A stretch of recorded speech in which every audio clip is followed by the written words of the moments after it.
Welcome everyone and good morning. Welcome to another session of our BEC webinar series. And in this episode, we will talk about the BWF coach education courses delivered in Europe. But first of all, I would like to introduce myself for those that might not know me yet. So my name is Mari Carmen Casermeiro, Development and High Performance Officer here at Badminton Europe, and I will be moderating this session today. So before getting started, I would like to share with you a few housekeeping information. So can you see my screen? I think it's fine, right? So you are muted by default, although you have the chance to also unmute yourself. Your camera can be either turned on or turned off. It's up to you. The session is going to be recorded, and we will also upload it on the OTT or YouTube for those that could not attend live today. And also we will have a chat box where you can write all the questions about the different topics that we are going to share today. So just a brief overview and presentation about the speakers. We have the honor to have 4 different speakers with us. So from the left to the right, we will have Martijn van Dormalen. He will be sharing today with us as a BEC expert, the main differences of the coach level 1 and coach level 2, according to the BWF system. We will also have Francisco Casermeiro on behalf of Badminton Spain. He will be sharing with us how Badminton Spain has integrated the BWF system into their own education system, a quite interesting point of view and approach. We will also have Andy Stewart from Badminton Wales, where he will be sharing how Badminton Wales is implementing also the coach education system in Wales. And last but not least, we will also have Peter Rosvej from Hungary, sharing his first experience as a tutor in Hungary. So each speaker, sorry, I will keep it here. I will keep it here for a while. Each speaker will have 15 minutes to present their topics. And after each topic, we will open the Q&A session. So I would strongly invite you to write any question that you have in the chat box, and we will take them after each presentation. And before giving the floor to the speakers, I would also like to explain why BEC has decided to organize this session, this webinar. So first of all, it's one of our main objectives to create and to strengthen our network of tutors in Europe, so that we can create a common approach and delivery and assessment for the coach education courses. We have noticed that despite a lot of national federations are delivering these coach education courses in their countries, sometimes we have noticed that there is a little bit of inconsistent when it comes about the assessment of the participants, or there are no clear guidelines, especially for tutors that are delivering for the first time. So we believe that this first virtual encounter can help us to work on that when we gather the right people together. Also, we believe that it's a good opportunity to share the best practices with the different national federations, and also to get new inputs and new inspiration from them. And last but not least, for sure, it's a good way to connect our tutors, our BEC tutors, with the national tutors. So that's all from my side. And now I really hope that everyone can enjoy this session. So now I have the honor to give the floor to Martijn. So please, Martijn, I will stop sharing my screen. And the floor is all yours. Okay, good morning, everybody. I'm sharing my screen now, hopefully.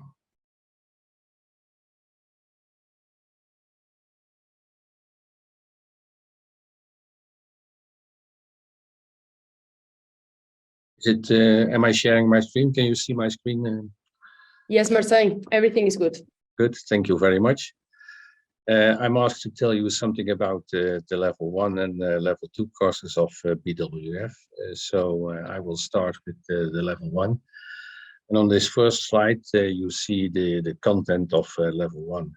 It's about the basic knowledge of badminton. It's about hitting basic strokes, moving on court, basic tactics, group management.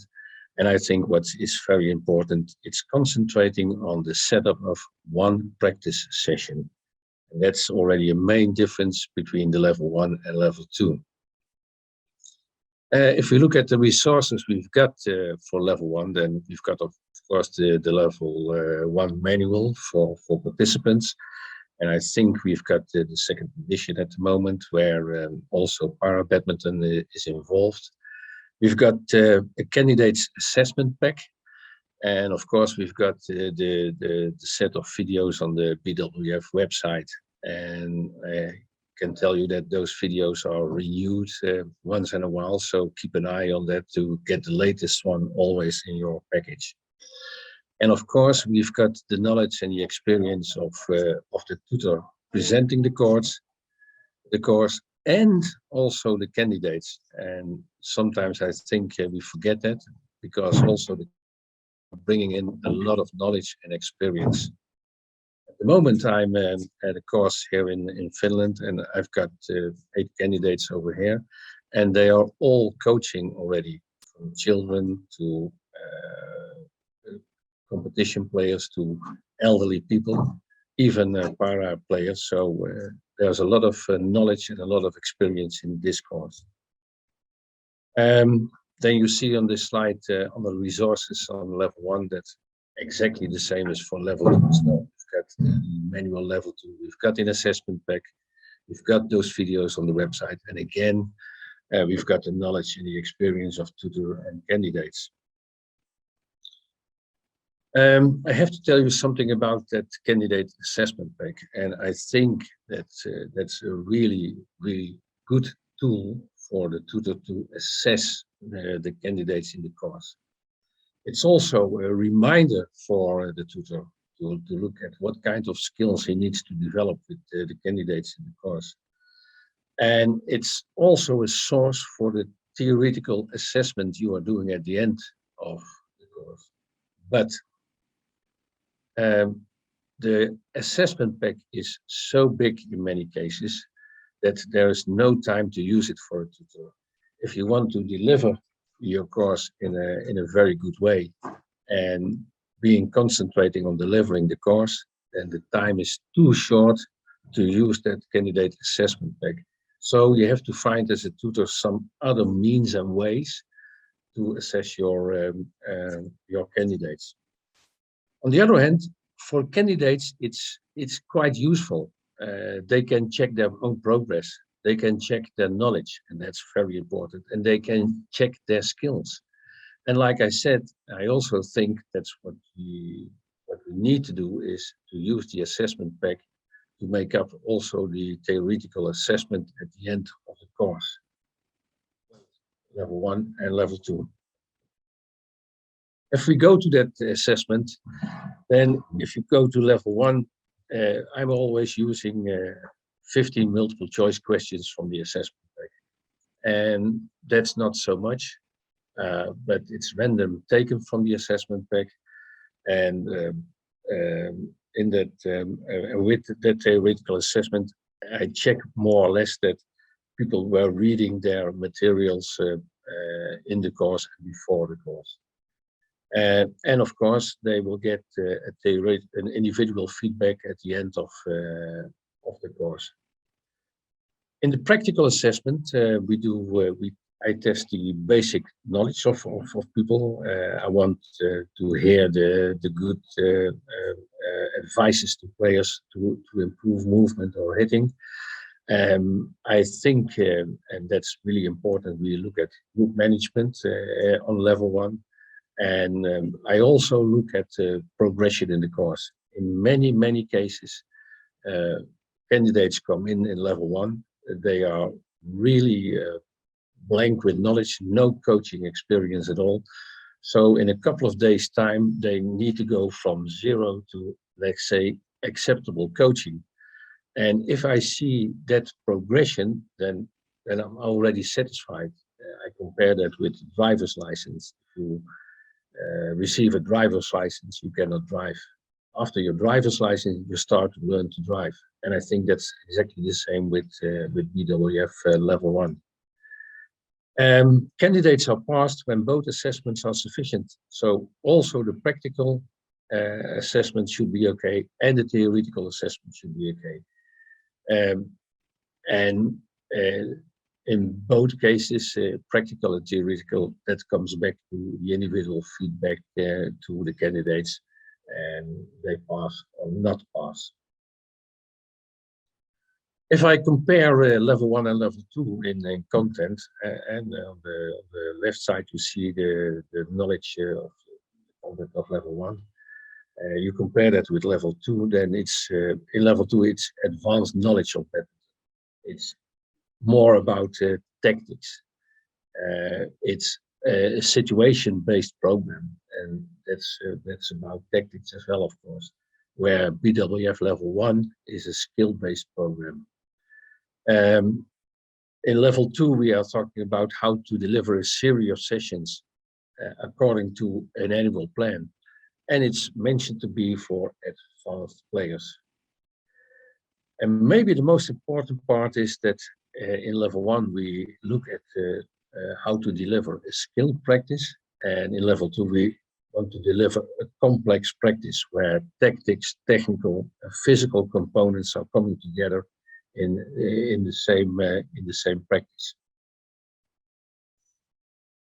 Yeah, what kind of problems do you see in level 2? I see a lot of problems for candidates and level 1 coaches in the transitions of going from skill practice to situation to tactical practice. I see quite a lot of problems when they have to set up an annual plan.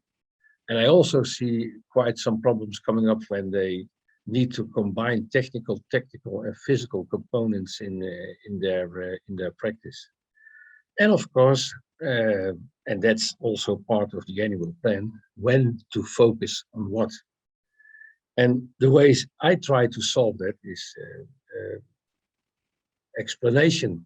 And if we talk about transition of skills practice to tactical practice, I give a lot of explanation with examples, and I give them tasks to do that. So prepare and do it. Give feedback and do it again until they start to understand it. If we look at the annual plan, I always plan in far more time than just 1 hour. What's now in the guidelines for tutors to deal with the annual plan. So I spend far more time on explanation, and I give a real example on how I'm doing that. Complex training, so dealing with different aspects in the same practice. I set it up from going from one practice with one component to a practice with 2 components to a practice with 3 components. So I spent a lot of time on mini deliveries where they just come in and present 1 or 2 exercises with 1 aspect, 1 or 2 exercises with 2 aspects, 1 or 2 exercises with all the 3 aspects in complex training. Yeah, when to focus on what? It has to do again with delivery and give feedback and set up tasks, and also individual tasks. In the end of the course, I give individual tasks to candidates where they have to improve. So it's not a common task for the complete group. If you come to the assessment of level 2, I always take 20 questions from the assessment pack, not only multiple choice, but also open questions. The annual plan is part of the theoretical assessment because I want them to present their annual plan in the individual feedback. And going to practical side, like I said, it's complex training. 3 elements should be inside. We look at coach skills. Of course, we are looking at the knowledge of the candidates, the badminton knowledge. And again, we are looking to the progression in the course, because also over here, it's most of the time the course is in 5 or 6 days in a row. They come in, and if they show that they start to understand what's all about, then I'm quite satisfied already. And probably within a couple of months, they really go for, let's say, the real level 2. Both assessments should be okay, including the annual plan.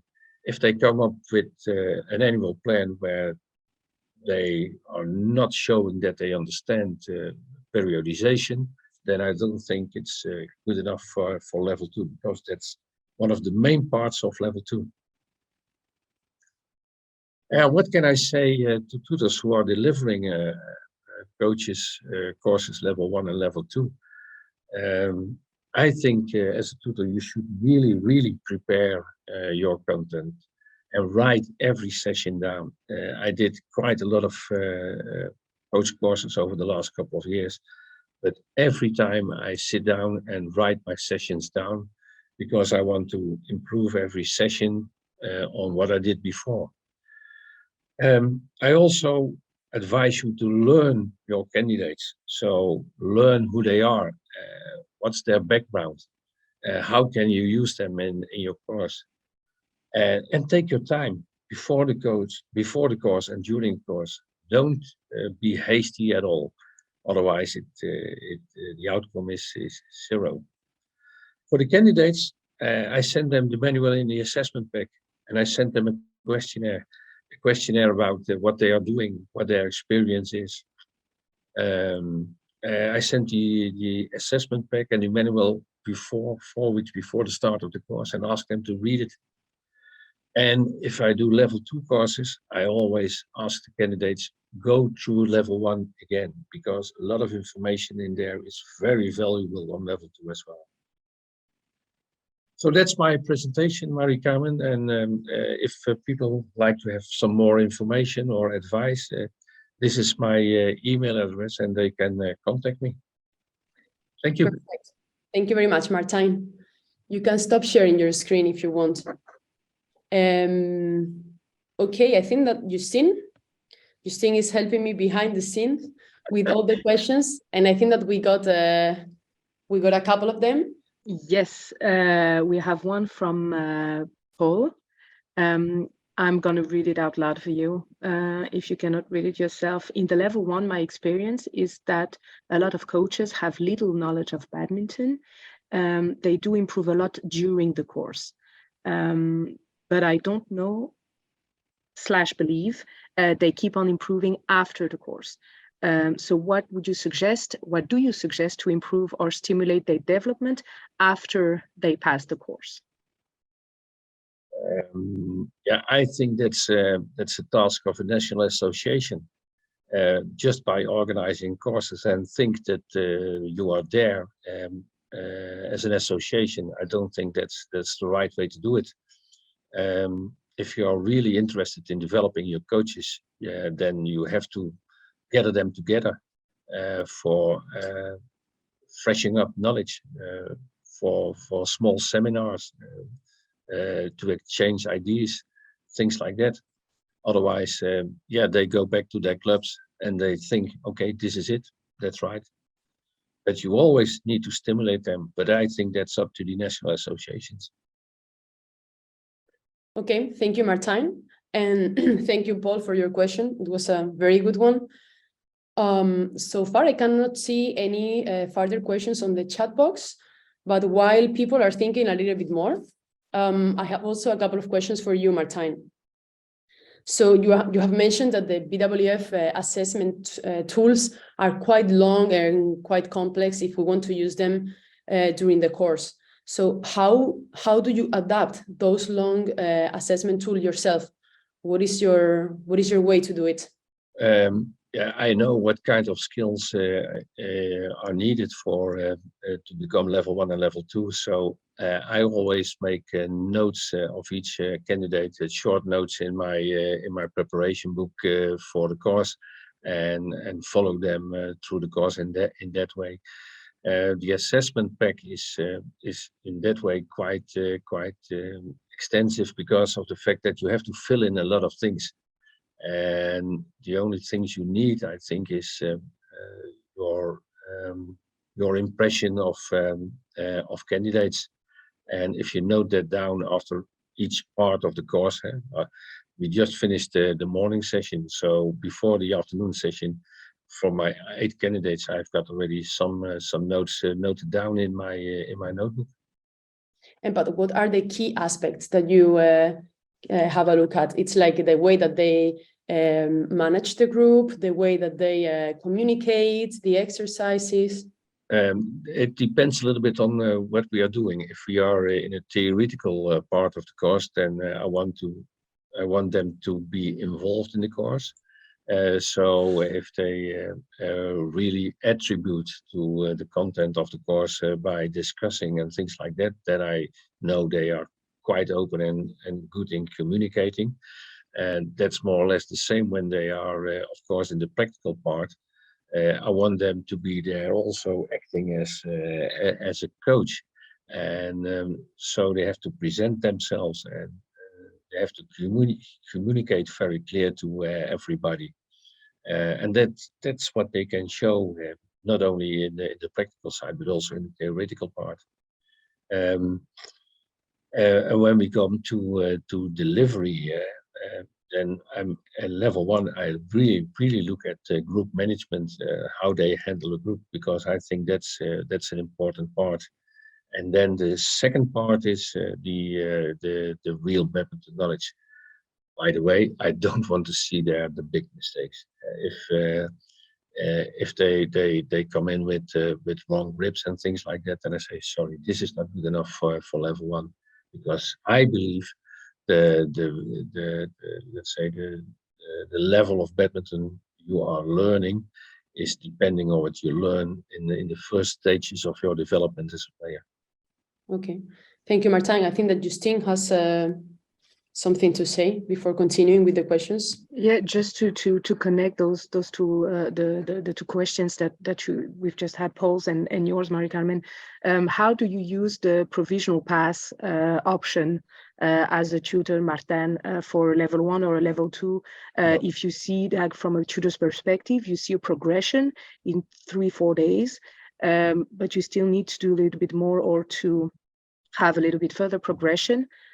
Is that like specific situations when you can give a provisional pass to participants?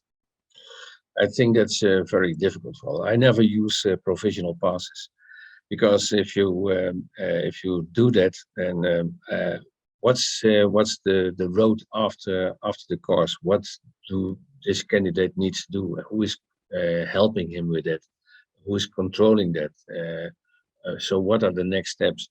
If we do not develop as an organization on a national level or on continental level, something like a pathway for the ones who receive a provisional pass, then I don't think it's a good way to finish a course to say, okay, you are provisional pass, because then there's a big question mark. Okay. Thank you, Martijn. I think we have was it on? Yeah. Just okay. We have a question from Andy. So to kind of make that connection before the first initial skills and the level 1 and 2 courses, should coaches do shuttle time or follow shuttle time courses before the level 1 course? What do you think, Martijn, about this? I think it depends a little bit again on what kind of coach you want to be. Over here in Finland at the moment, I've got I think 5 out of 8 they are working with young children. So for them it would be a very good opportunity to start with a shuttle time course, because they are getting over there some input on how to develop let's say the throwing aspects of hitting, and do that in an easy way. I also have some coaches who are working just with grown-ups and with more developed players.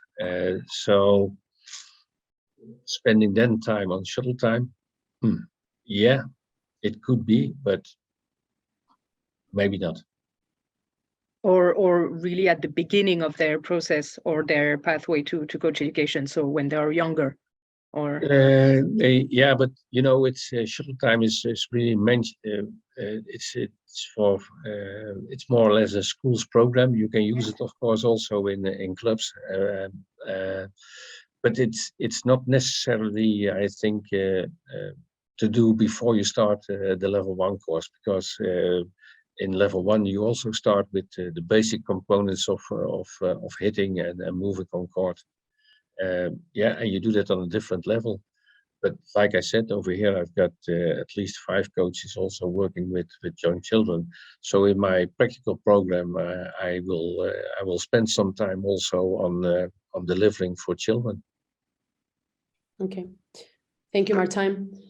Just the last question before moving forward, so that we can respect the timing. We have talked a lot about the level 1 course, but moving to the next level, the level 2.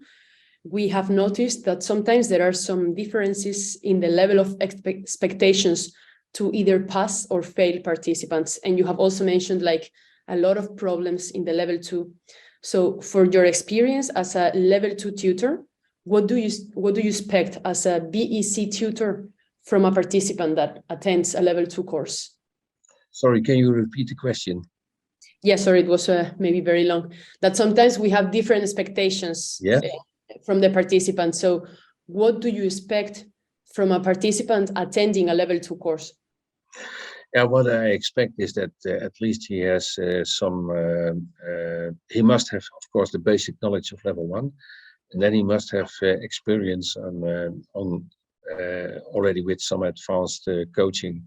If you come to level 2 with no experience at all, with let's say the better players, then it will be very, very difficult to get there, because you don't have, as a candidate, no idea at all on what type of things are working or not working with more advanced players. So one of the things I see is that when people need to make an annual plan, they don't know where to start, and that's why I give a very practical example, and I always try to put them in their own situations and try to ask them, make now an annual plan for your own situation, because otherwise it's not working at all. So what I'm expecting is the fact that they are already that they must have already some experience on a little bit higher level than a beginner level, working with more sessions in a row, working with some kind of planning already. Okay. Thank you very much, Martijn, for your presentation and for your time, for sure. Now, okay. Let's move forward with the next speaker. So Francisco Casemiro, welcome, and please be my guest. The floor is yours. Thank you. First, I'm going to share my screen. Okay. Can everybody hear me and watch the screen properly? Yes, I think everything is fine. All right. So first of all, thanks to Badminton Europe for having me in this webinar. And also thanks you all for participating and attending today. I hope we can share some knowledge and enrich each other from this experience.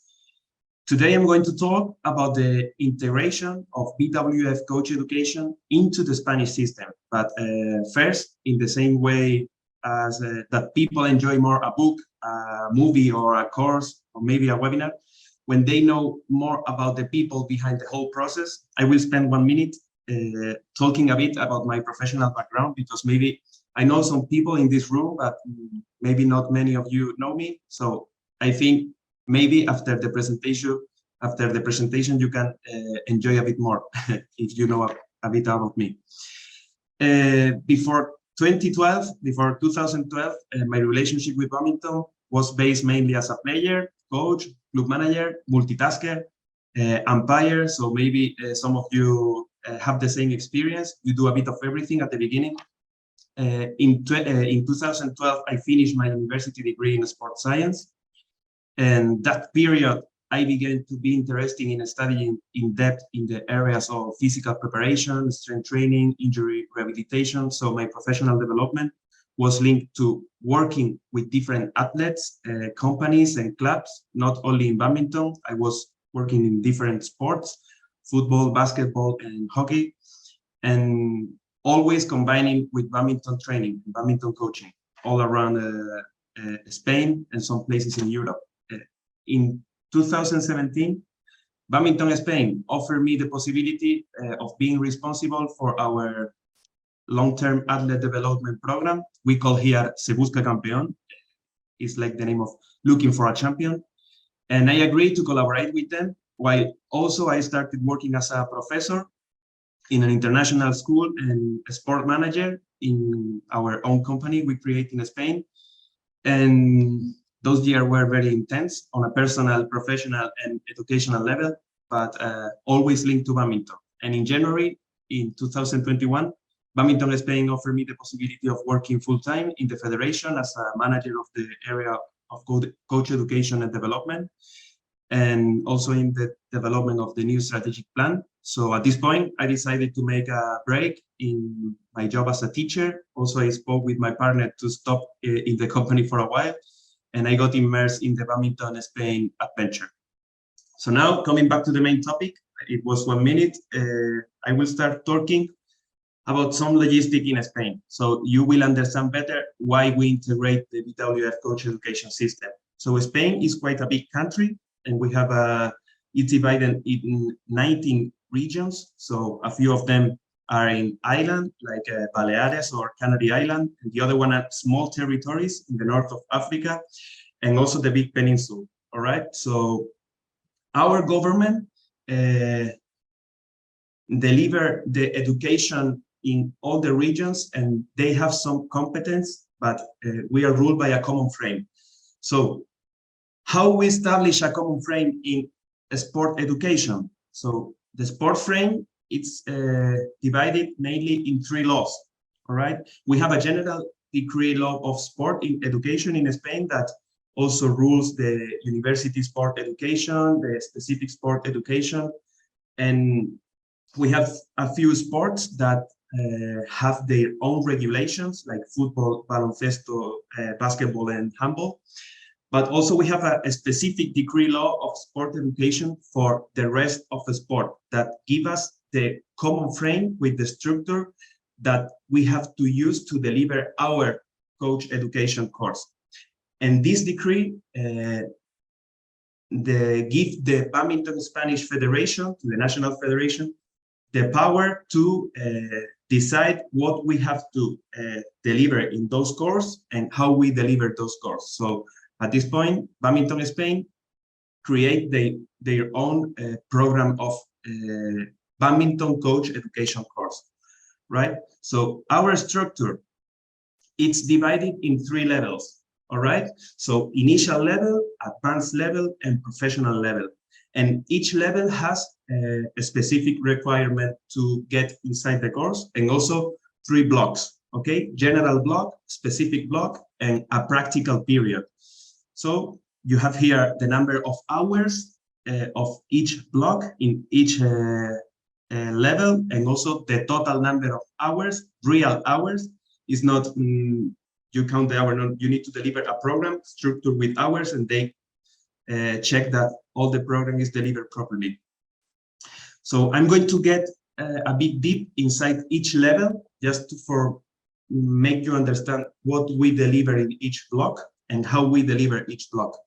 So in the initial level, in the general block, we talk about behavior, basic motor learning, first aid, adaptive physical activity and disability, sport organization. So this is a general block that we deliver in an online version, all right, online format. But also we have a face-to-face evaluation, okay, assessment, sorry. And there is some practical stuff we have to do and also theoretical assessment. After that, we have the specific block. That's only focused in badminton, all right? So you have the number of hours here and in each area or subject, and we need to evaluate independently each area. So we have introduction to badminton, technical, tactical element of badminton, regulations, technical, tactical training, didactics, and also a specific block of professional development. And when you pass the specific block, you are able to course the practice period. So we have a 150 hours practical period that the coaches that pass the specific block need to do in clubs or regional centers. So at this point, they have a practical tutor that is in coordination with our academic tutor, that is the director of the whole course. Okay, so this is the initial level, and the specific block is delivered in a face-to-face format all the time, and also the practice in clubs. And in this part, in the practice, we can use also our national competitions to do the practical period in a specific percentage of hours. Then we have our advanced level that we deliver one advanced course this summer. Is quite intense because we deliver in a very concentrated format. The general block get deep into the sport learning, sport training, also in the sports and disability, get deep in the legislation of our sport, and also we introduce a specific block of sport and gender. So it's again ruled in an online format with a face-to-face evaluation, theoretical and practical. The specific block, so we get deep into the regulation and our sport structure in Spain, and also we get deep in our long-term athlete development program. We get deep into technical tactical training. We get deep into the didactics. We start talking seriously about physical conditioning. Also, we give more tools about professional development to our coaches.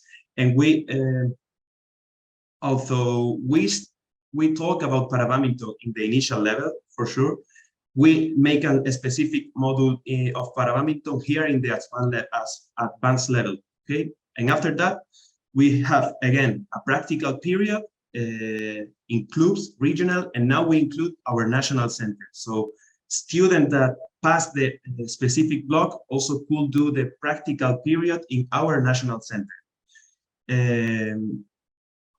Okay. And then we have our professional level, okay? The general block talk a bit more about science. We have science in all the other general block, but here are more specific of high performance, like physiology, psychology. Also, we include here a specific training for being teacher in the other course. So what Badminton Europe and BWF call the tutors. And we have a specific subject here in the general block, and also organization and management applied to high performance. And then the specific block, no? Again, the areas are quite similar, but we get deep into the contents, also the number of hours and the goals of each subject. Regulation and structure, technical, tactical, didactics. We include planning and programming of high performance competition, physical preparation, and also the functional recovery for make the coaches knowing a bit better the process, and also to communicate better with the staff, no? Like the physical coach or rehabilitators, and professional development. And after that, again, we have a practical period in clubs, regional or national centers. So until you finish the whole course, you don't have the level in Spain. So you need to finish the practical period to get the certificate. And this sport coach education, it's a bit under the university education. So in Spain, we recognize the sport coach as a professional education. So that's why we include this. And now the big question, the topic of today, where and how is BWF BWF coach education integrated in Spain? So the question is simple here. So mainly because our coach education system has a big amount of hours, and we think that the material that BWF use for those courses is good for our system. We include it in the specific block, but also is related with some part of the general block, and for sure that the practical tutors have the assessment tools to evaluate the assessment of the coaches during the practical period. So it's included mainly in the specific block. And where is shuttle time there? So apart from our coach education system, we have a small course that is delivered mainly in one long weekend, Friday to Sunday, Monday and morning and evening, and also a 13 practical period hours. We use the shuttle time there, but it's not only the shuttle time, because this course is to give our coaches the promotion tools to use shuttle time as a promotional tool in schools and also in the clubs, but also the basic knowledge about coach level 1 related with hitting skills and movement skills. Why? Because we want the people that course the initial level to get some knowledge about badminton, but it's not required at this point. You can do an initial level without do the shuttle time course, but it's better if you do the course. Okay, it will give you more tools to make the best of the initial level. So this one, for example, was the level 2 that we delivered in July this year. That is already in course. That the students are doing the practical period now. So Arturo was our tutor during this course, and he was involved in delivering the coach level 2 during the whole structure of our coach education course. But he wasn't the only teacher in the course. We had another people of the staff involved in the rest of the subjects and to give the whole content we have in badminton Spain. For example, Ernesto Garcia, he's the national responsible, the responsible of the national team, the physical trainer of the national center, international referee, a football coach related with young categories, also international expert and expert in rehabilitation, psychology, para badminton, etc. So that was our way to integrate the badminton coach level 2 into our national system, and all the students got the resources and the knowledge and the different modules in our course. So basically, this is the resume now, where we introduce these modules into our course. So the 13, this one, the number 13, we are going to introduce in a more specific way now. So through this subject, mainly in the specific block, but also in the practical period and the general block.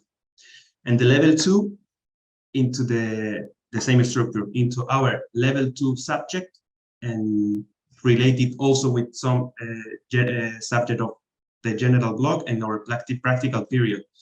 And level 3 that I put here a question sign. We deliver a level 2 every 2 to 4 years, and a level 3 every 4 to 6 years. So we are not delivering level 2 and level 3 course very frequently. So for us, it's quite difficult to rule a course like that. But we are delivering a lot of level 1 course. So for each advanced core, we need to deliver at least 5 to 8 initial levels to have enough coaches to do an advanced level. And this is a bit complicated. Maybe I give you a big idea, but it is a bit more complicated. And where are we now? At the moment, we are into an updating process of the area and content and the format that we deliver the course. Why? Because we want to update the contents of physical conditioning, training methodologies, sports psychology, technical-tactical knowledge, and also the assessment tools, and also to focus more in para-badminton. So in the physical conditioning, we're getting some experience and knowledge from sports that are more professionally developed in those areas, like for example, football, about how to integrate the specific physical conditioning on court, also to introduce the dynamic complex system and implicit learning into our training methodology, but also in the coach education system, also to develop a bit more the communication skills to give better feedback during the match, during the training, during the analysis. So we're working a lot on the communication. Also to give more specific knowledge about doubles into our coach education course, because in the past we focused a lot on singles, and now we want to improve more on doubles. So we are improving, we are working on the methodology to deliver the course, including the doubles, in a more specific way. And also the protocols to assess in a more regular way the theoretical and practical part. At the moment, we use exams, we use theoretical works, practical works, on court evaluation, but we want to make a more clear protocol for all our teachers. And thank you very much. I don't know if I respect the time, Mari Carmen, but that was all for me. So if you have any question, feel free to ask me now or send me an email. Perfect, Francisco. Wonderful presentation. You did not respect the time though, but that's fine. I will send you the invoice afterwards. And I can take the questions, Justine, if you don't mind. Yes. So we have one question from Miroslav. Do you use a site or a specific platform for the initial level one? Yeah, we have two platforms. So the general block, we have a platform that must be approved specifically by the government, because the general block shares some knowledge with other sports. So we have a online platform, specific one, and also we have a online platform for the specific block. So when we go on court, already all the people make the registration to the platform, and they know each other, they have all the documents and how the evaluation is going to be. So, and when, imagine a tutor said, okay, I'm going to give you an example of an annual programming. You have it on the platform. So you are not sending emails, or we have a platform and a specific course for the coach education course. And is that platform under the Spanish Federation control, or is it under something from the government specific? It's under our control. So okay. Mainly it has an admin background. So when you can, it has different role, no? Course director, course teacher, and student. So the course director have all the admin information, no? Payments, registration, evaluation. The teacher has access to all the evaluation of his own area or sharing with other teacher. And the student has access to their own information and the evaluation process. So if the teacher wants to send a message, he will use the platform. Okay. Okay. And then we have also Andy Stewart is also asking, what is the maximum time period that a coach could take to reach the end of each level? Or is it like they start the level 1 in 1 year and after 3 years they can finish it? Or is there a time frame? There are limits. So when you finish the specific block of each course, you have 1 year to finish the practical period. So, and also from Badminton Spain, we give a license to these coaches. It's not a coach license, it's coach license in practice. So they have already the license in our platform, and they can deliver the practical period during 12 months. Okay. Approx, because in the level 1 is a bit less, in the level 2 is 12 months, and in the level 3, depend on the case, you have a bit more time to do the practical period. Because, for example, during the COVID, we extend the period to do the practical, and also because in Spain in summer we have some holidays and the clubs stop training, but now we are adjusting to the European system, basically because of the temperature. So clubs are not training June, July, and August the same way as they train during the winter or top of that. So we are a bit flexible with the time, but 1 year. Okay. And another question from also Andy, what is the cost per level? Yeah, for example, this level 2, it's not a fixed price because it depends on the organization. Normally, the course can be only delivered by regional federations and national federation. Nobody else can rule a badminton course in Spain, only those entities. And the level 1, it could be between only the course. I'm not talking about sleeping costs, food and everything. So that's on the coaches that want to participate. The course, it's around the initial level between 200 and 300. The level 2 is between 600 to 700, maybe a bit less. This year we make an effort from our federation to make cheaper the course, and the level 3 is a bit higher, is rounding the 700, 800 euro. Okay. So in that way, that's management. You have to pay the cost of the logistic, teachers, and material, everything. Okay. And also the diploma for an admin cost. Okay. And Justine had her hands raised. Justine, do you want to feel free to ask, or shall I? Sorry, it was just in connection with the question around platforms. Do you also encourage your participants to take the online component on the BWF website before attending your level 1?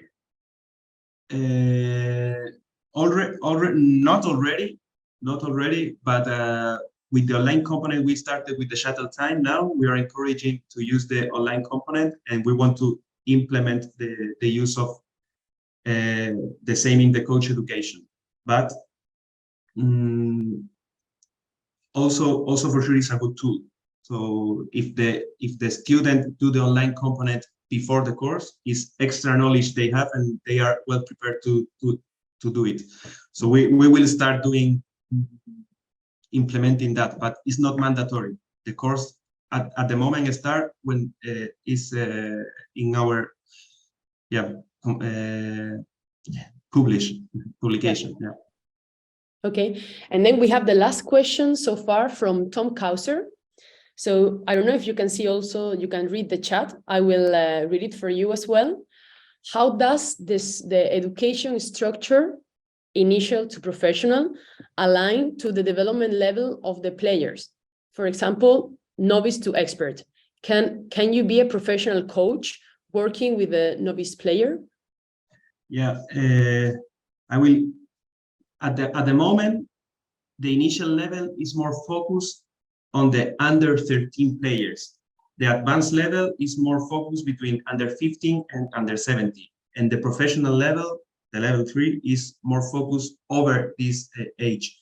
But it's not fixed, because maybe a coach that is doing at initial level will have under 15 and under 17 players. So we have this idea, and is focused on that, but is not close to other age.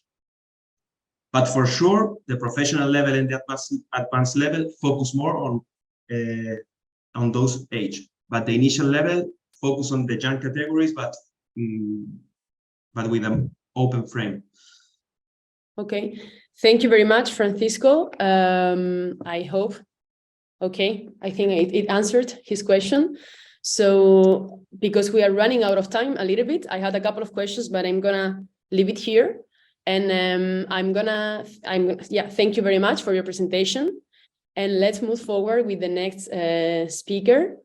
So Andy, it's your turn now. So please be my guest. Can everyone see my screen? Yes, perfectly fine. Okay. Well, good morning, good afternoon, everyone. And I think that it happens the same thing, so we can also see the other slides. Okay. Where do I go for that? Can you remember? Yeah, display settings on the top of the screen. Can you help me here? Yeah, display settings on the top of your screen, on the the other one to the right. How far across? You are a little bit more towards the right. Show taskbar and then display settings. Sorry. Can you see it? I'm not sure here. I cannot see your mouse moving. Sorry. Yeah, there you are, that one. And then swap presenter. There we go. How's that? Yes, that's perfect. Okay, lovely. Sorry about that. Technology is not always my strongest point, but okay. Good afternoon, good morning, everyone. It's great to see lots of people in the presentation that I know. I'm going to talk about two things that we do in Wales for BWF Level 1. It's important to say that in Wales, we're a small country and we only run 1 or 2 Level 1 courses a year. Generally get between 8 and 10 people on a course. So the idea today is to show you 2, maybe 3 of the things that we do on the course that you can download that hopefully will help you as tutors. Biggest thing that we do in Wales, or we've decided with small numbers, is to try and give the best experience for BWF Level 1 that we can do. And really that all operates around feedback and on-court time for the tutors. The issues that we faced in Wales have been how to give people the maximum amount of court time, because we felt that there was so much to get through as a tutor when you're delivering the BWF Level 1. So we want to, as I said, maximize the amount of court time. But we also, taking Martine's point, we also wanted to try and give people feedback during the course that they could use, and long-lasting feedback, things that they can refer back to. Finally, we found, certainly in Wales, we find that at least 30% of the people who come on our course have already done some UK type coach education through a parallel coach education system across all sports that have been there for a number of years. So the participants range from completely inexperienced to level 2 UK coaches to teachers, so all sorts. So we try and make sure we get the best amount of interaction within the course. And then finally, to allow the pupils to know that when they leave the course, as Martine said, they've really got to start to learn how to coach. So we try and give them as many reflective skills or put them through processes where they have to think about what they do. This part here I'm going to show you is how we try and save some tutor time. I'll be totally honest, I'm not sure how people deliver the course in other countries. We tried a number of ways early on. Most of them took up far too much tutor time and far too much time during the course. So what we've done is taken all those multiple choice questions that Martine mentioned, put them into an Excel, protected it, and it requires the candidates to complete this Excel before they attend the first part of the course. So once they're registered for the course and they get sent all the documents, that's the manual and all the assessment sheets, they also get sent this Excel and they're told, send it back by email. The email for the tutor is on the Excel. send it back before the first weekend. I like it because it's self-marking. The results for each module don't appear until you've completed all the questions. So you can guess if you want, but you won't know whether or not, you won't know which question is incorrect. It makes everyone take every single question that's in the manual. You do have to get 100% success before you send it back, and it makes you read the manual. I've tried it a couple of times. I've seen experienced coaches try it, and they probably get anywhere between 70 and 80% just from their experience, and then the remainder, they have to search through the manual to get the answers. For me as a tutor, it requires no marking, none at all. If I know it comes at 100%, I know they've passed it. It requires no time in the course. You don't need the candidate, you don't need to set aside time in the course, or we don't. One of the things I'm hoping is that at the end, I'll show you a link where you can download it.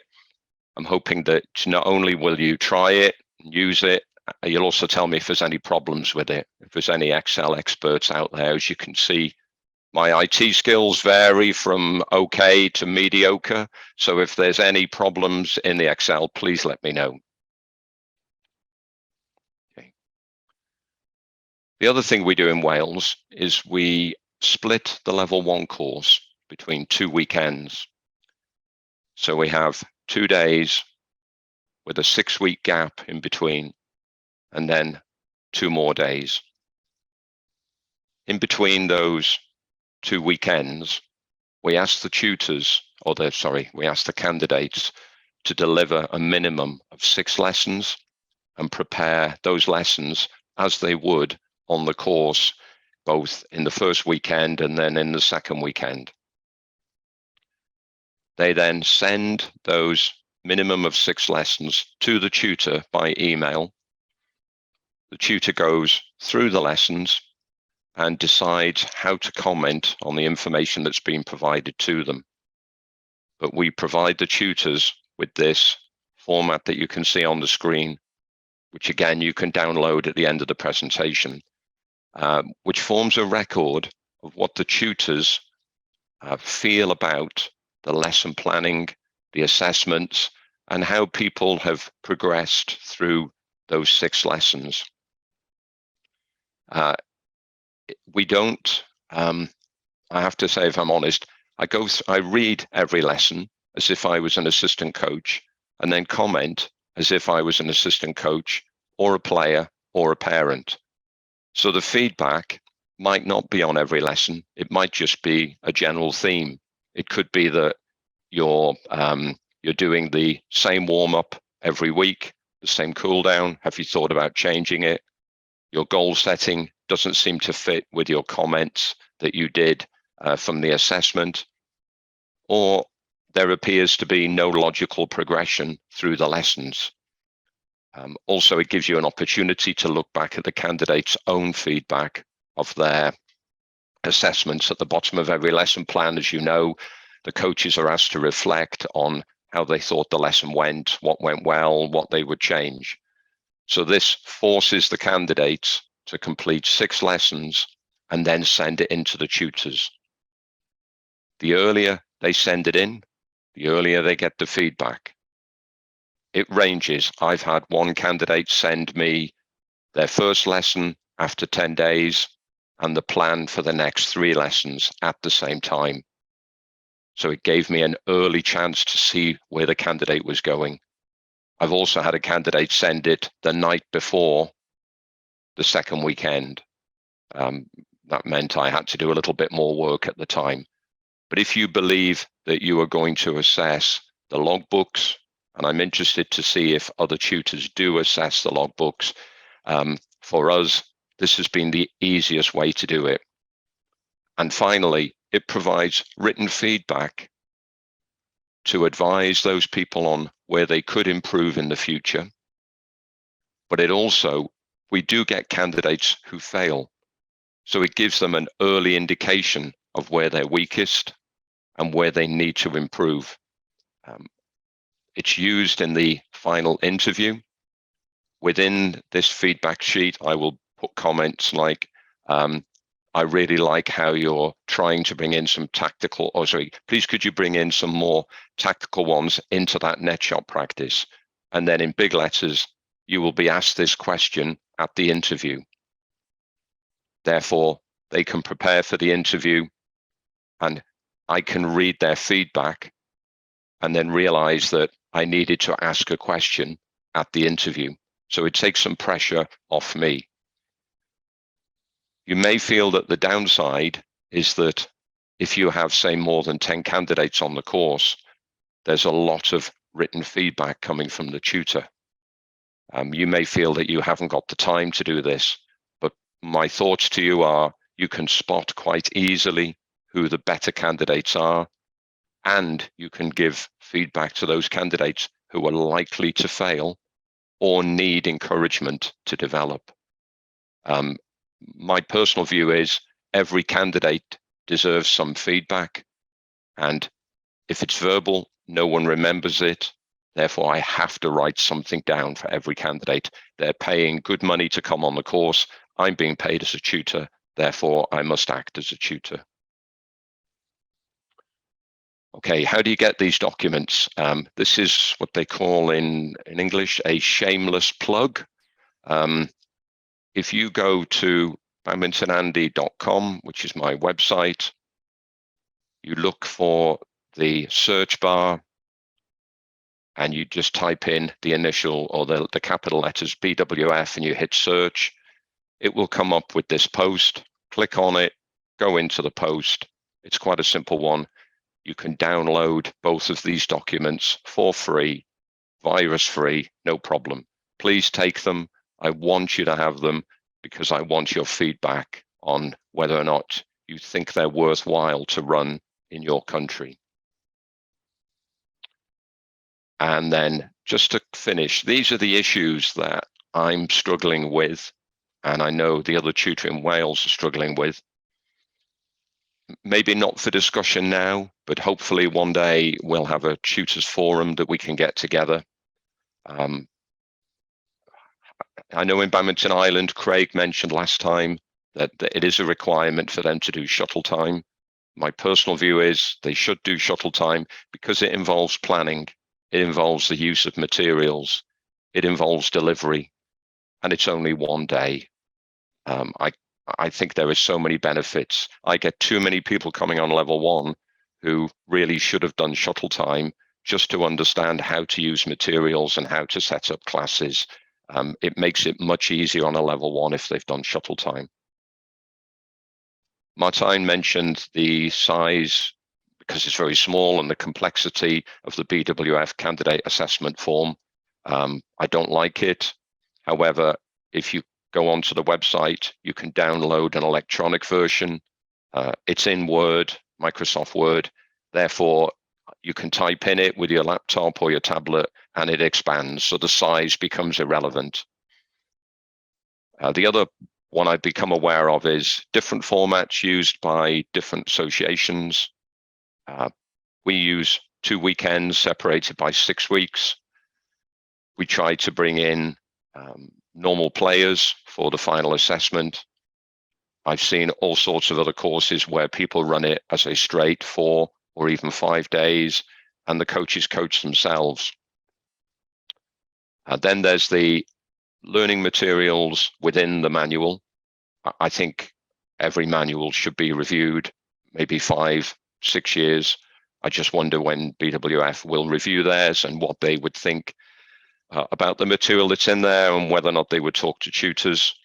And then finally, as I tried to do today, a review of the tutor assessment types and what tutors are looking for and how they provide feedback to the candidates. So finally, again, to help people in Wales, I've written these 2 documents. The BWF level 1, the information you need to be successful, describes my experiences of both taking the level 1 and tutoring it and giving people an insight into the things that they will be faced with, and the things that they'll have to overcome, and the things that aren't maybe as stressful as they think they are.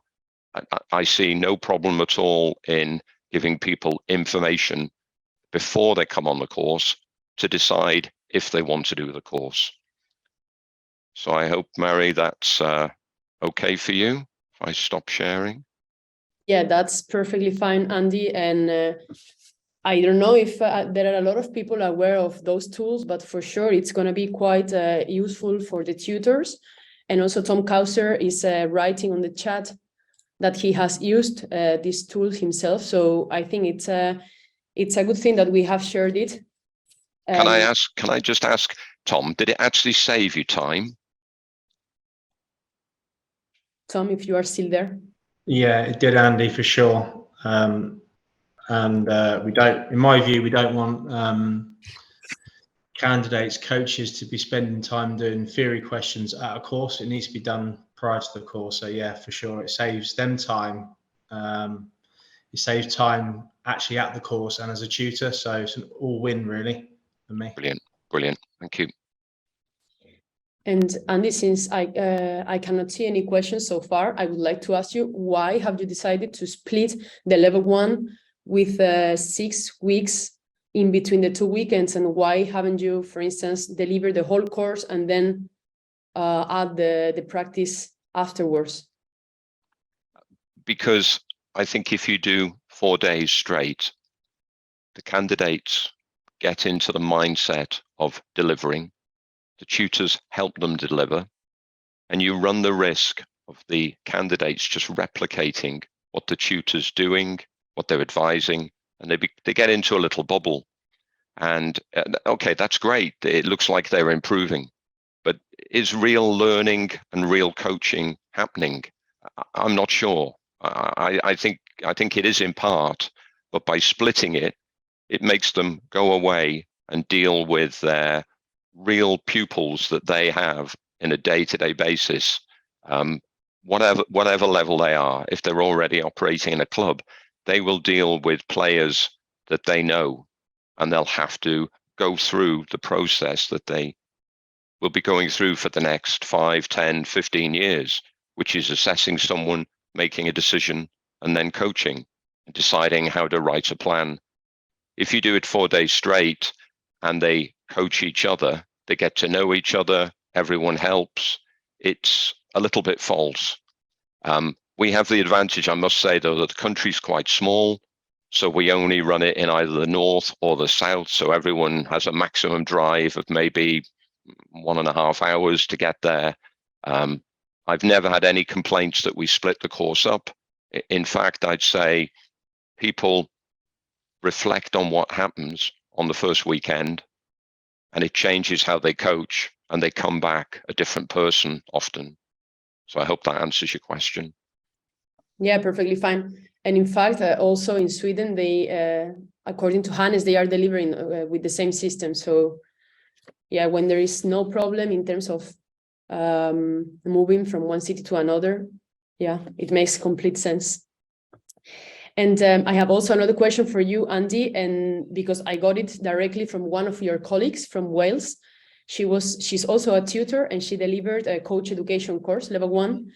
And she asked me a question on the feedback form that I could not answer myself, because sometimes you can have in a course participants delivering very well, another one not as good as she should, or another one outstanding. And unfortunately, we don't have any tool to see any guidance to allocate each of them. So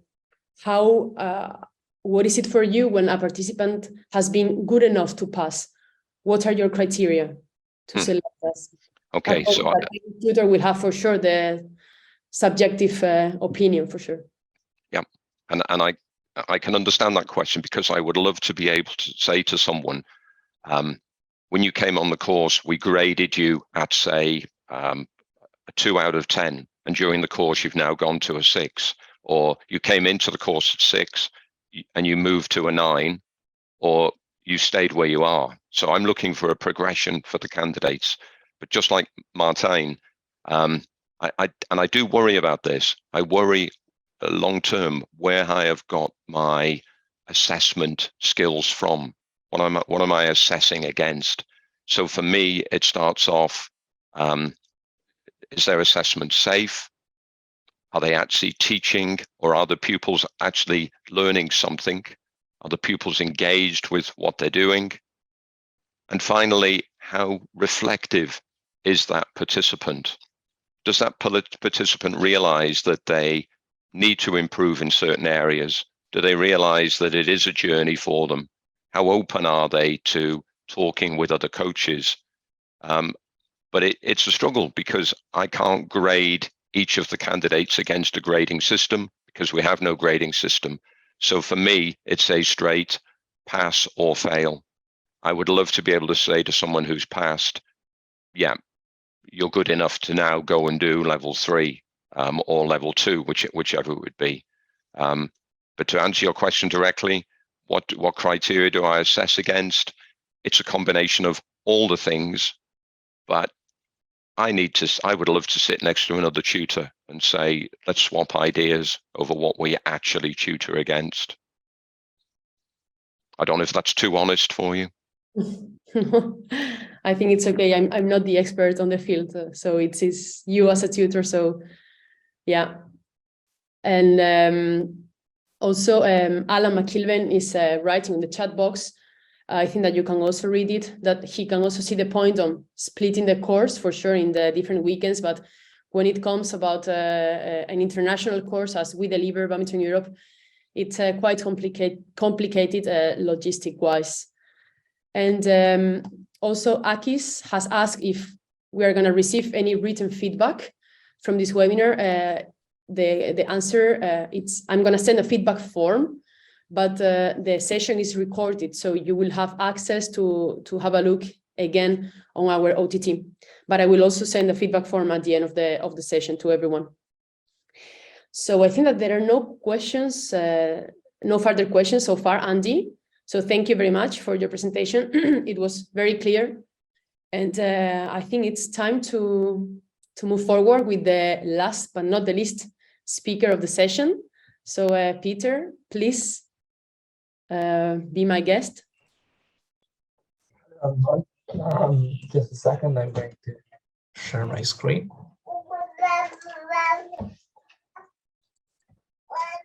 It's supposed to be good right now, if that's correct for everyone. Yes, it's perfect. Okay. I got the request to deliver a webinar, like a presentation, to show how does it feel like to be a first-time tutor. The topics we are going to go through: my badminton background, what difficulties did I face when I first delivered my first BWF coach education course, what kind of solutions I came up to those problems, and what my opinion about how could we improve the delivery and the assessment of the coach educations, or how could you improve the tutors in overall to help to give them more things, like Andy just gave a couple of things to have the beginner tutors or even the seasoned ones. So first of all, my badminton background. My first lesson was in 2002. I started coaching in 2015 in some summer camps. I coached after adults and children groups. I take a coach education course in 2015 and 16 in Hungary. This was a national coach course. Unfortunately, it's not as good as the international ones. Right now, these are like, you don't really learn badminton there. You learn the general ones, but after the practical sessions, it's like you write down what did you learn, and the tutor is like giving a sign, and that's all. In 2018, I got my level 1 BWF coach certificate in Kiev with Andy was there as well. In 2022, I was a tutor in the Hungarian badminton course, which I did in 15 and 16. That was a good experience. I tried to do something differently. In 2021, I made the BWF level 2 course in Hungary. My tutor was Alan McQueen, and in 2021, I did the level 1 tutor course. And just a week ago, I finished my level 1 para coach in Austria in this weekend. The difficulties what I faced and maybe possible solutions. It was the selection of the participants. I had an agreement with my association that if I manage to pass the level 1 tutor, I will deliver a level 1 course in a year. I had no prior experience with this, so the selection was all about the association. I told them that I'm looking for 8, maximum 10 players. In the end, I got 13, which is a quite lot for one tutor, and it takes a lot of time if you want to give your best. You want to give feedback as many as possible, but if you want to see everyone on court, then there are really few time or really small amount of time fits for each person. The second problem was the group management. Some person like to speak a lot. I faced sometimes I should have intervened earlier than I expected. Because the conversation was going nowhere. The third problem was the time management. We have for 13 players or 13 coaches, we had a really small amount of days because we had 3 days of the course and 2 assessment days. So we did, and it was after each day. It was the time spent on court was less than what I would like to have. So try to put more and more on court. And the last one was for the first tutor is always the hardest part. I think how you assess, because as the previous presentations mentioned, the BWF version of the assessment pack has too many fields, and it's quite hard to fill in every single one for a lot of coaches after each session. So I had to come up something more accessible, more easy to digest. What I could improve in, or I could have made, or I did made, I could have made the selection with the association more clear what I'm looking for. Who should come, the range from a week ago managed to do the Shuttle Time 1 course to someone who was introducing me to coaching. So the level range was really high. I can come up with, I'm looking for these persons for now, maybe someone else for that time. For the group management, I should stop too much talking, especially if it's going around and around and around on the same topic. It's not really good for anybody, and we are not getting anything done. And it comes up with the time management as well. If you talk too much, then you're not going to spend time on court, or which is a problem. And try to put more and more time on court. Try to help the coaches figure out how they would manage with a group exercises or group tasks, so they can actually learn from each other, from the better ones to the more experienced one can teach the less experienced ones, or someone can have a different solution for the same problem. So not just from learning from the tutors, but learning from each other, watch each other. I should be doing more tasks in the next time.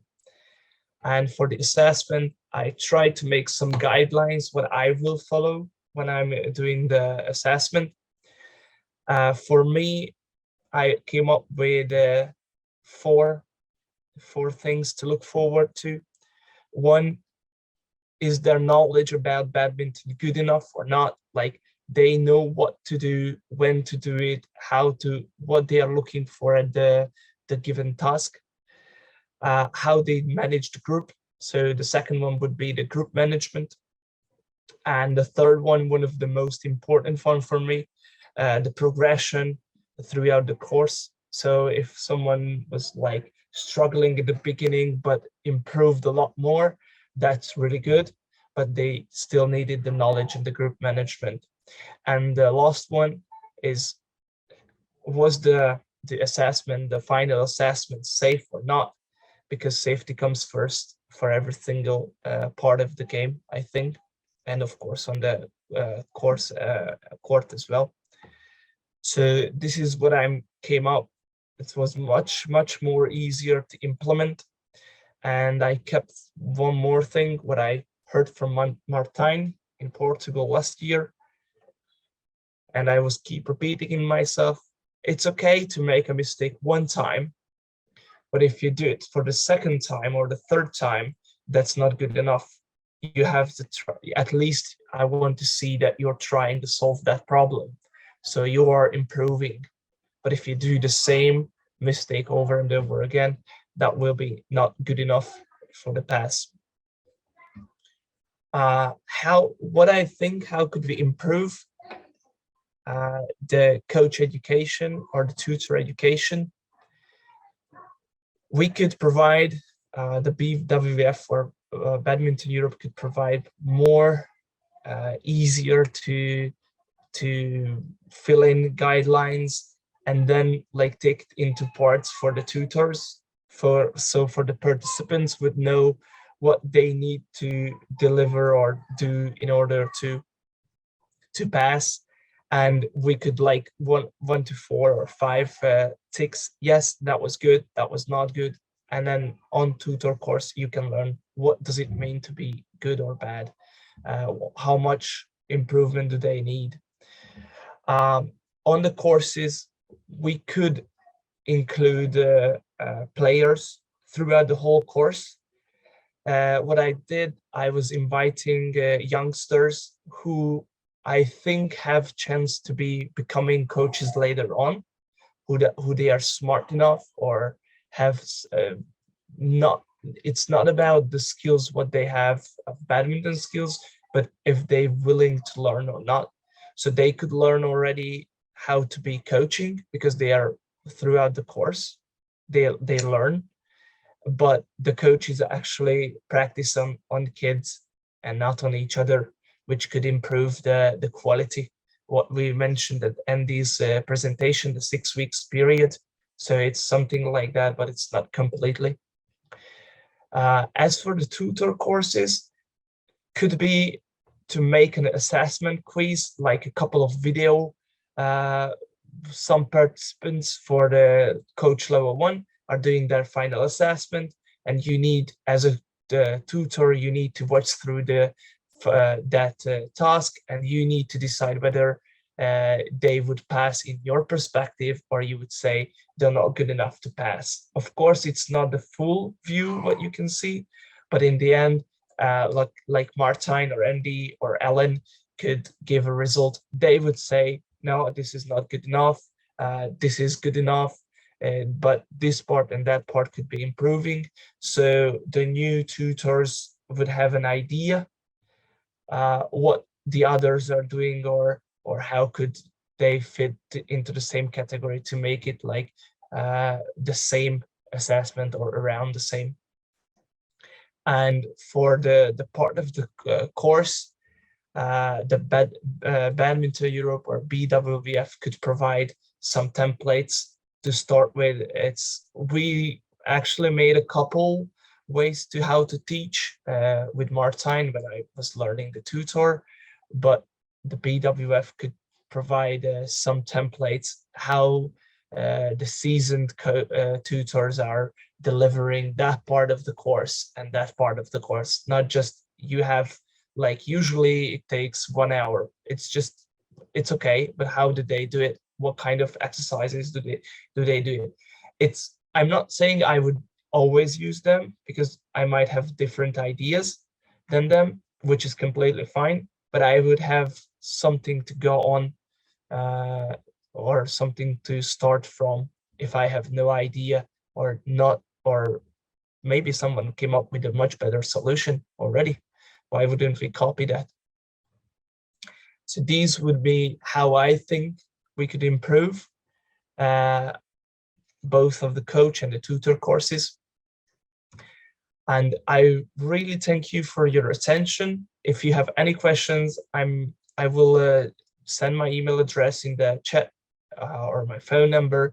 Anybody can contact me anytime. I'm really willing to have a discussion or answer for any upcoming questions. Thank you for your attention. And now I'm going to remove the sharing, and I'm looking for the questions. Thank you, Peter.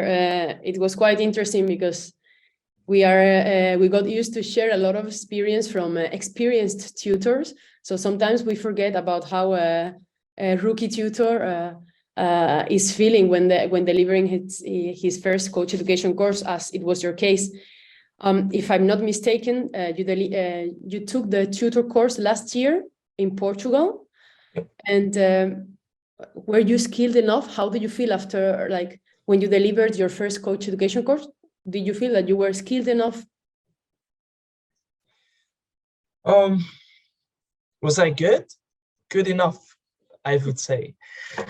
I did think I was also always asking for feedback for the participants, so that when I asked them, everyone was happy about the course. Of course, I do not ask for feedback after the assessment. I don't want anybody to cloud their judgment by if they pass or not pass. That could include in it, because that's not part of the course, of course, something like that. Everyone was learning, everyone was happy in the end, so I think that was good enough. Yes, I did see a lot of things that I could improve on to make my next course much better, but I think everybody here, even the seasoned ones, I heard that they are writing. Martin said he's writing each of every one of these sessions down, even as a seasoned one, because he wants to still improve. How can it be delivered a better way? So for good enough, yes. Could be better, of course. Okay, and also based on Alan, he has also added some suggestions on the chat box, because sometimes it might be complicated to just deliver on your own without knowing how to deliver a course. So Badminton Europe is also based on our shadow program. It's possible to shadow a course. So this information might not be very clear for the federations, but the federations can reach out to us directly, presenting their situations. If they have any newly certificated tutor like you, for instance, they can just reach out to us, presenting the case, and then we can provide you with the opportunity to shadow a course with an experienced tutor before moving forward with your own course. So this is also something that I would like to share with everyone, because it might not be very clear, but shadowing an experienced tutor is possible. And I also think that it could be quite helpful. We also have some comments on the chat from Paul. I recognize the things Peter is talking about for myself as well.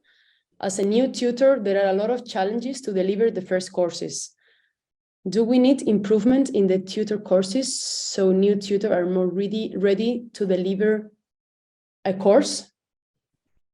Paul, is that a question for Peter? Is that a question for us?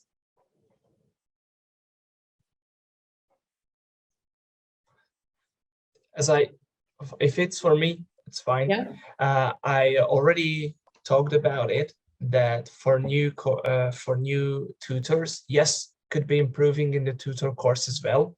As I mentioned, if we get a lot of examples, like even in like a video format online, what we can go back any time of the year, that what is passed or what is not passed on one specific task, that could give you the experience, and you could look back and look again and look again.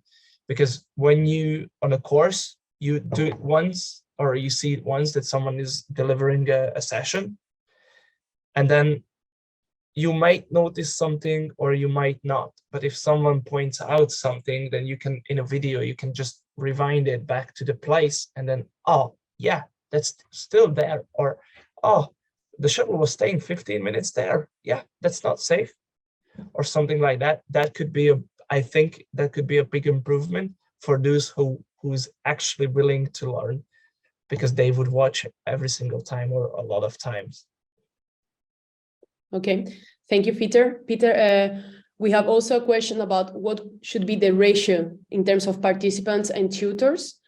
Following up on that question, Alan McKilvain has added that it should be 1 tutor per 8 participants. That's the ideal situation, and that's also what we try to use. Sometimes it might be complicated in terms of resources, human resources especially, but yeah, that's the ideal ratio that we also try to implement every time. And there is also a question from Akis from Greece, where he's trying also to create or to deliver a seminar approved by BEC without the National Federation consent. Unfortunately, we cannot do that because we are always cooperating with the federations on the same line. So we have to also approve this kind of courses, seminars along with the federations, but not with individual clubs or people. And we have another question in the chat box from Andy. This is for you, Peter. Do you think that the BWF tutor PowerPoint that BWF is providing was useful? Like, did you use it, or would you change something on it? I don't remember to get it, the PowerPoint slide for tutors, so I never used it. That's for sure. I think I never saw it. It might slip, but I never saw it, I think. I mean, I saw it when someone else delivered the course, that they had like templates of the Badminton Europe or the BWF, but I think I didn't have them at the time, so I never used them. Okay. Yeah, thank you, Peter. Sometimes it's also complicated to dig deeper into the BWF website and finding the right document. But also you mentioned that it would be convenient to have some assessment guidelines from the BWF or our side. So for sure, we take those notes and we will suggest it to them. That also will guide us on how to move forward to keep improving the delivery of the coach education courses in Europe. So thank you very much. There are no questions so far. So before finalizing this session, I would like to share with all of you a couple of questions that will help us to move forward within the tutors networking. So, and due to some technical issues, the session stopped the recording. So I just wanted to summarize the last part of the discussion. In order for BEC to be able to know in which direction we should go to keep strengthening and improving the networks of tutors in Europe and the delivery of the coach education courses, we have shared 2 questions with the participants. The first one was to know if the session, this online webinar, was useful, and we got 100% yes on the replies. And the second one was if the next step should be also organize a face-to-face conference with tutors, with level 1 and level 2 tutors. And we got also a 100% yes on the replies. I would like also to share with everyone that there is, as I have mentioned, BEC is providing with the possibility to shadow an experienced tutor. So for those members that have a newly certificated tutor, please reach out to us, because explaining the situation and the case, and we will be able to provide you with the opportunity to shadow in our courses.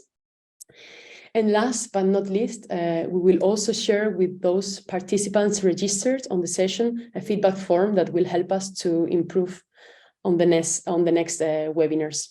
That's all from my side. Thank you very much, and thank you everyone for your time. Have a nice day.